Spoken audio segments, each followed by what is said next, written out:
Hello, everybody. Welcome to another edition of the Kevin Blekicki Show in junction with the Ryan Show. I'm your host, Kevin Blekicki. This is episode number 36. I am not sure why my camera is not working right now, but it is far too late for me to be recording an episode right now, and I'm very tired. We're just going to plug right through it, get through this episode with just the audio. So I apologize for the technical difficulties. But we have a great and packed show for you this week. We have to talk about the trade deadline in the NFL. It was absolutely insane. The Jets made some crazy moves and they got rid of a lot of high profile players, really just two, but they were both very high profile.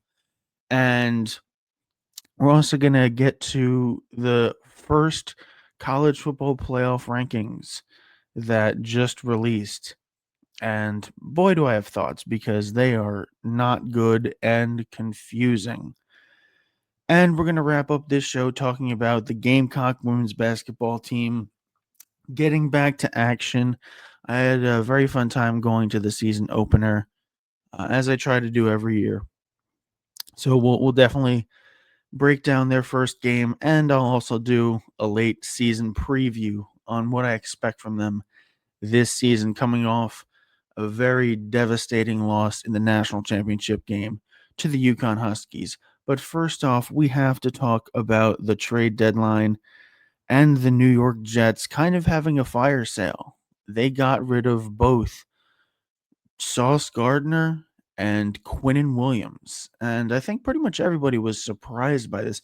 We were expecting the Jets to move off from some players, most notably Brees Hall because he has an expiring contract. But we later found out that he's staying, Garrett Wilson is staying, and the two guys that are going, the biggest names are Quinnen Williams and Sauce Gardner. Now, what is my take on this? Look, I like Sauce Gardner, and he's a really cool person. I've been in some group chats on Twitter, Jets group chats, and he's popped in a couple times, and he's actually messaged us back. So I think that he's a really good guy. I think he's really nice. I have nothing bad to say about him personally. But on the field, he is, a really good cornerback. But he just got, a contract that is making him expected to be a much better cornerback than he is. And he's kind of fallen short each year after having that amazing rookie season in which he won Defensive Rookie of the Year. The Jets actually swept that with Garrett Wilson being the Offensive Rookie of the Year. And this is one of the deals that they had to make because the offer that they got for him and the return package was just too good to give up. It was a scenario in which the Jets received 2 first-round picks, one in 2026 and one in 2027, and also the wide receiver A.D. Mitchell.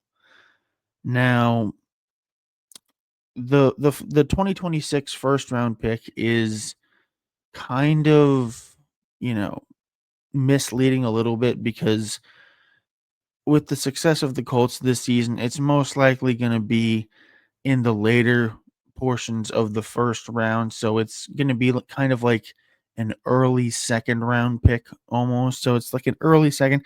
And we don't know how the Colts are going to do next year. Maybe they have the same amount of success. Maybe this is just a one-off year. Maybe the Colts are not as good next year. Maybe it ends up being closer to the middle of the first round or maybe even a top 10 pick. You never know. Injuries happen. Team success varies from year to year. Teams make the playoffs one year and then miss it, or they miss it and then make it the next year. So the NFL is unpredictable. We don't know what that is going to be. So, but most likely the 2026 is going to be an early second round pick.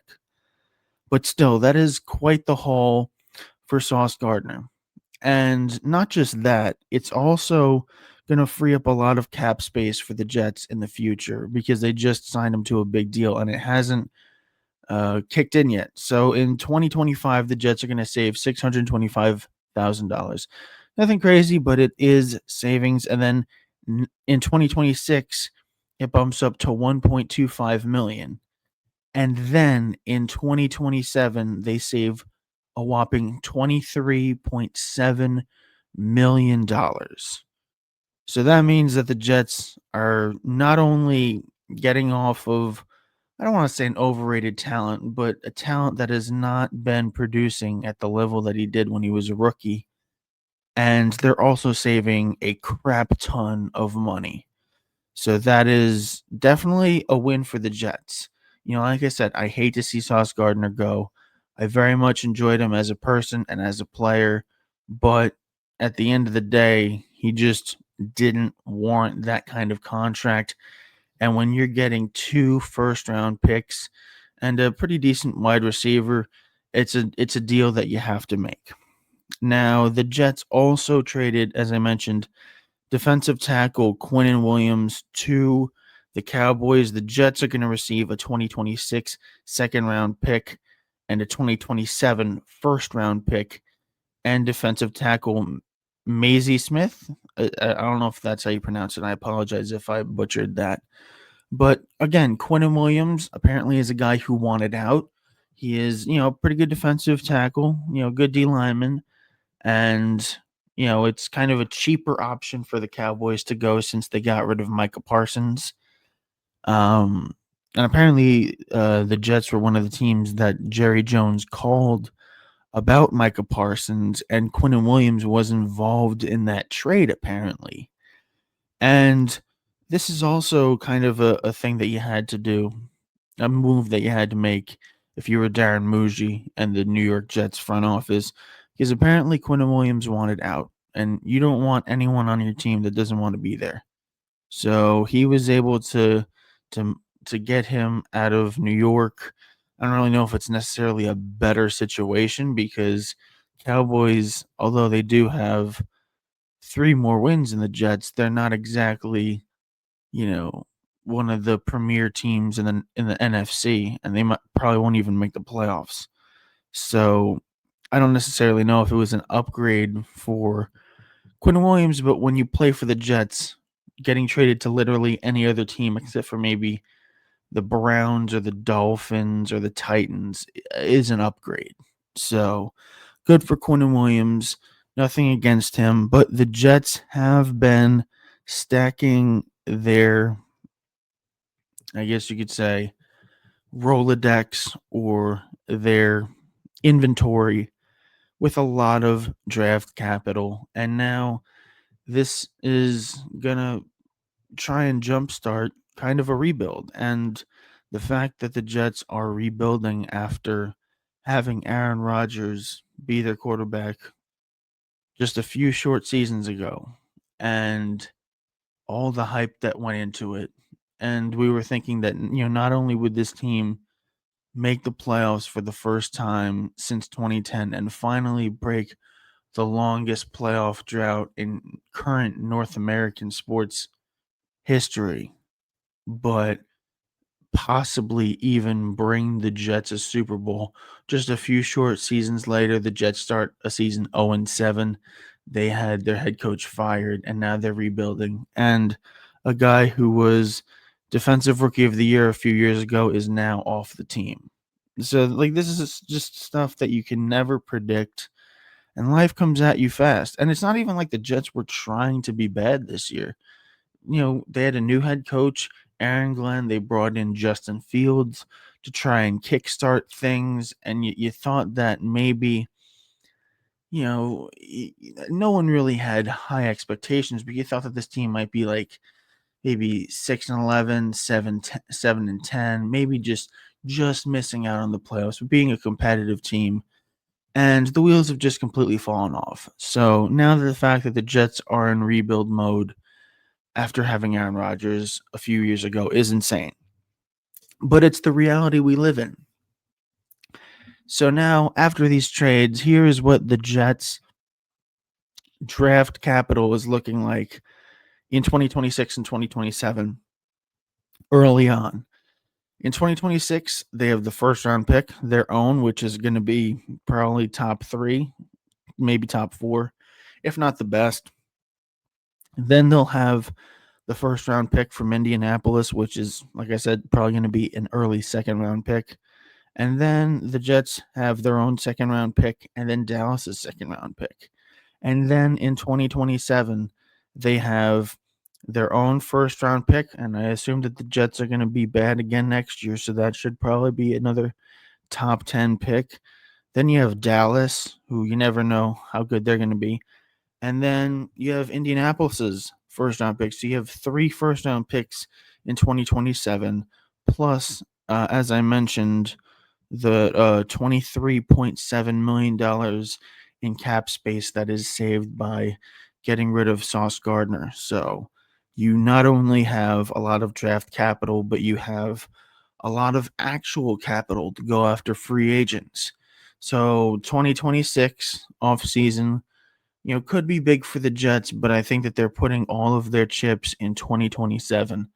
So I think that there could be a huge wave of young talent that is coming to the Jets in East Rutherford, New Jersey in the year of our Lord 2027. So it's going to be bad to be a Jets fan for the next couple of years, but hopefully they're able to capitalize on these draft picks in the coming years. Now, do I have any faith that the New York Jets are actually going to do anything with these picks? Absolutely not. They're the New York Jets. They're going to fail.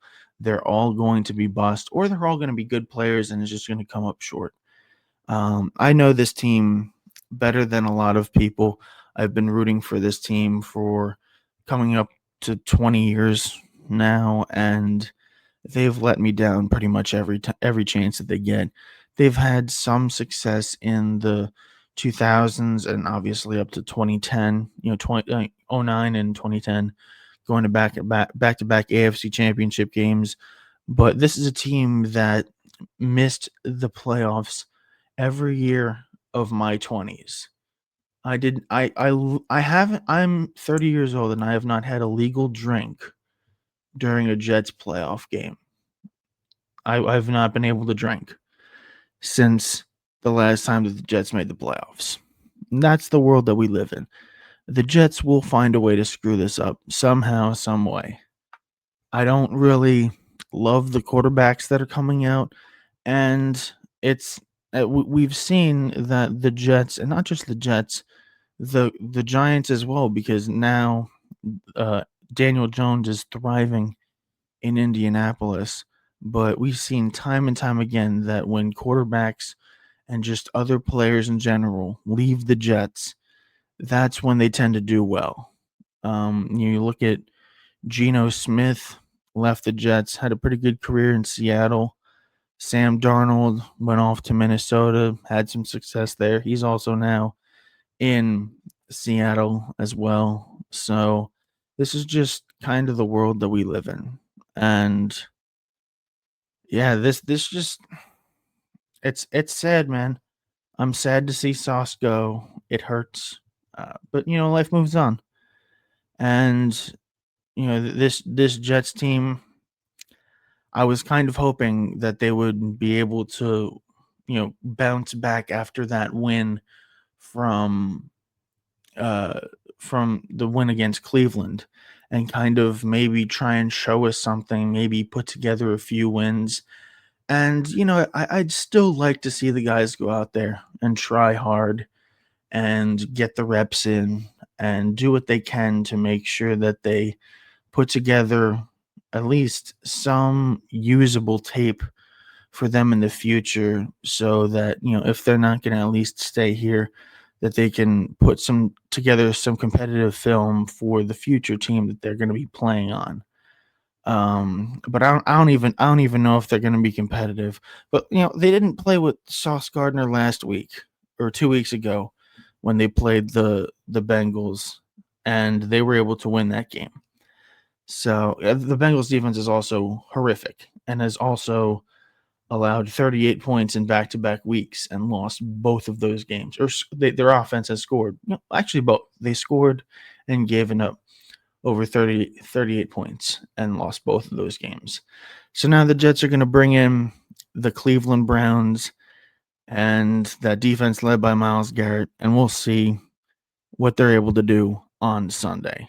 But that does it for the first part of the Kevin Blekicki Show. We'll be back after these messages. Hello, everybody. We are back with more of the Kevin Blekicki Show, and we have to talk about these new college football playoff rankings. The first rankings of the year came out earlier this week, and I have some thoughts. They don't really make a whole lot of sense to me, but we'll just get into the rankings real quick.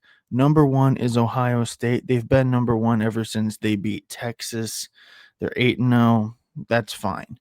Number two is Indiana at 9-0. That's fine as well. Number three is Texas A&M at 8-0. That's fine as well. There's definitely an argument to be made that they could be the number one team in the country, but I'm fine with where they're at. Number four, Alabama. Pretty crazy that they're number four after having lost to Florida State, and everyone's saying that the world is falling, the earth is falling, everything's crumbling down on the Crimson Tide. That was their only loss this season. They're 7-1. Number five is Georgia at 7-1. Number six is Ole Miss at 8-1. BYU is 7 at 8-0. Number 8 is Texas Tech at 8-1. Number 9 is Oregon at 7-1. Number 10, finishing out the top 10, is Notre Dame at 6-2, and that's where I have my first issue. But we'll get through the rest of the list. Number 11 is Texas at 7-2. Oklahoma is 12 at 7-2. Utah 7-2 at 13. 14 is Virginia at 8-1. Louisville is 15 at 7-1. Vanderbilt 16 7-2. Georgia Tech at 17 8-1. And we don't really need to go through the rest of the list. Everything else I don't really have an issue with, but we got to talk about Notre Dame. As a fellow Fighting Irish fan, how the hell can you look at this team and tell me that they are a top 10 team when just last week we saw them struggle at 1-7 Boston College? Boston College was a team that won their first game of the year and then lost 7 in a row. And if it wasn't for a 94-yard touchdown by Jeremiah Love, this team was in a dogfight with Boston College. And I said that when Notre Dame lost the first 2 games of the year, everyone was saying that their season wasn't over because they were close losses. And I had to disagree with you. I made a video, a previous episode of the Kevin Blekicki Show, where I said that the season was over once they lost to Texas A&M, because that already put them at 0-2. And that would mean that they would have to win their final 10 games in a row just to even get a shot at the CFP. And that's what they ended up doing last year. They ended up rattling off a whole bunch of wins in a row, and they ended up going all the way to the national championship. Now, I know that Notre Dame is one of the better teams in all of college football, but you can't look at the way that they performed last week and say that they're a top 10 team. And the fact that they're above Miami, who is number 18, and they both have the same record at 6-2. But Miami beat them outright week 1 during Labor Day weekend on that Sunday night. And they are 8 spots behind Notre Dame when Miami literally beat them. They have the same record.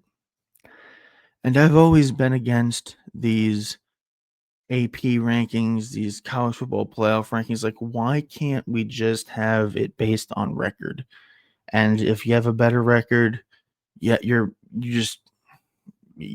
how it's done. College football is so freaking annoying because you have to weigh, wins and losses. You have to say, oh, this team had a good win, or this team doesn't have a good win. This team is, better than this team because they play in a better conference. And it's just so stupid. It really is. It's a dumb way to have a playoff system. It needs to be more matter of fact. The fact that Notre Dame is 8 spots above Miami is insane. Now, Miami doesn't control their destiny in the postseason or chance to get to the playoff because they're on the outside looking in terms of getting into the ACC championship game right now. But I would still say that they have a better shot at making it than Notre Dame because Notre Dame still has to play some pretty tough teams. They have to play Navy this week, who's 7-1. The game is at home. You're gonna have to deal with that stupid triple option. So right now Notre Dame is favored by 25.5 points. I don't bet, but I would absolutely hammer Navy plus 25.5. I think they're absolutely going to cover. I think it's going to be a lot closer of a game. And then next week, the Irish have to go on the road to play number 24 Pitt, who's 7-2. And then their next two games are against Syracuse and Stanford. They both are terrible. They both have 3 wins on the season, but the Irish have to go on the road to Palo Alto and play Stanford. And it's the last week of the season. Stanford has nothing to play for. Notre Dame, if they're still a 2-loss team by that point, will have to win that game to get in.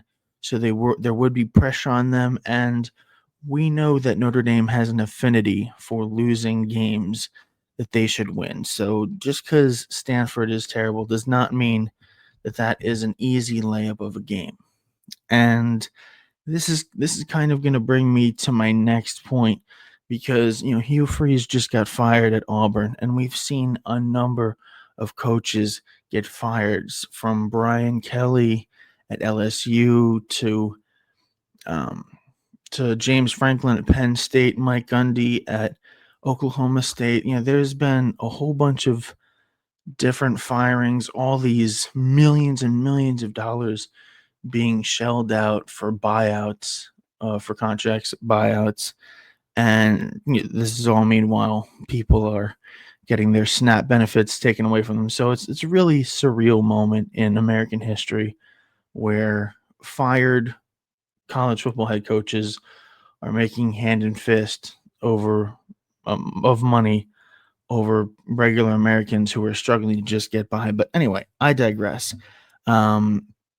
Marcus Freeman needs to be in those conversations of potentially coaches that need to be let go, because I'm getting tired of it. I am getting tired of every year playing down to the competition.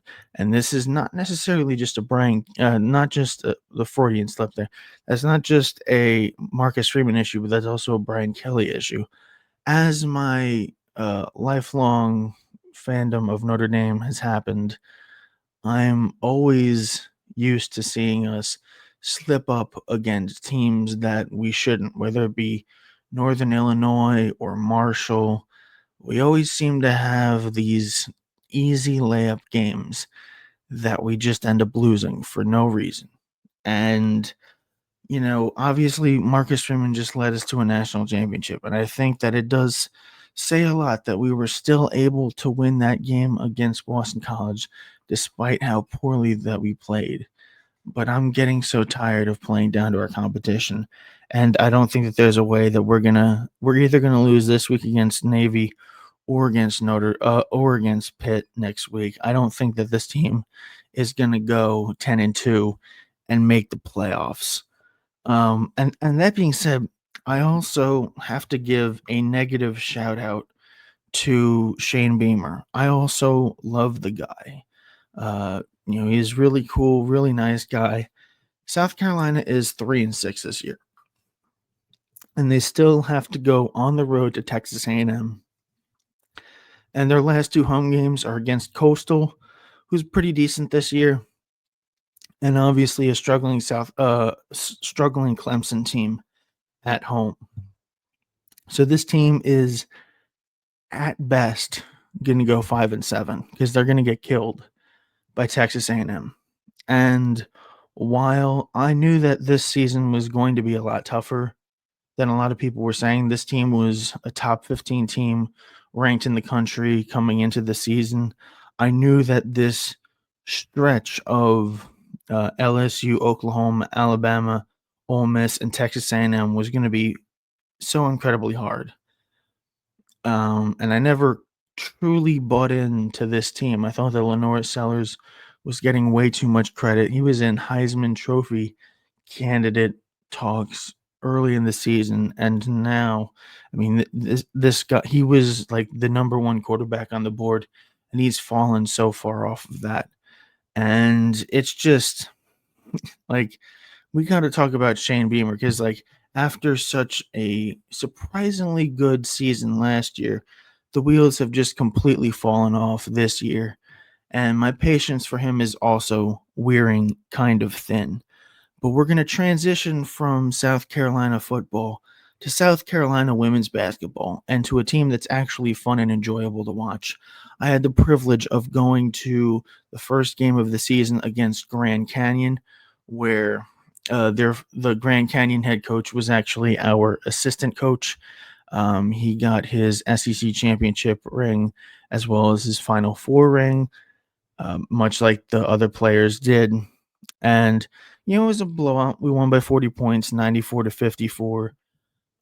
But I have very high hopes for this team, which is pretty insane because just coming from a year ago, Raven Johnson is the only starter who is returning this season for the Gamecocks. Tessa Johnson had a great game, 33 minutes starting.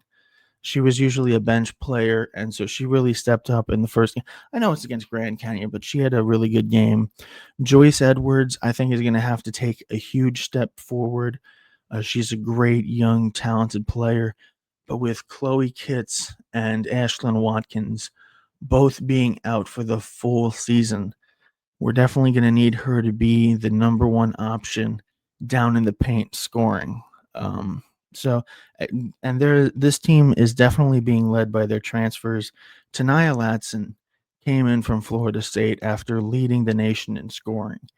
And while it definitely hurt to see Malaysia Fulwiley transfer to LSU, I had a profanity-laced TikTok that I made after she transferred to LSU. I was so heartbroken. I was so devastated. And I really wish that she would have stayed. She did win a championship. She did her job. And now she's on to, I guess, bigger and better things. So I cannot in good faith say that I wish her luck at LSU. I don't want her to do well there. I will be honest about that. I do not want LSU to do well in any sport. But, I'll let bygones be bygones. I'll have it be water under the bridge. Thank you for your service. Your talent is no longer required as we have Tanaya Latson, who came in her first game dropped 20 points. So that's pretty good. And then we also have Medina Okot, the 6'6" center from Mississippi State that transferred over. And we also have Agot McKeer, who was, I think, number 3 in the top 100 rankings, and she actually chose us over UConn. So suck it, UConn. This team is really good. They're great. Right now, they're number 2 in the country, and I expect them to be one of the best teams in the country all season long. They do have a difficult schedule.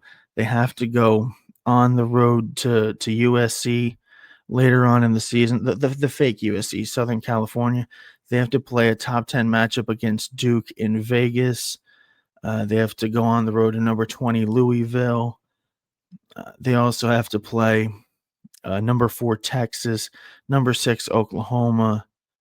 Then they also have to play number 8 Tennessee and number 5 LSU on the road in back-to-back games, number 12 Ole Miss, and number 24 Kentucky. So their schedule is pretty hard, but I have full faith in Dawn Staley that we're going to be one of the better teams in the country.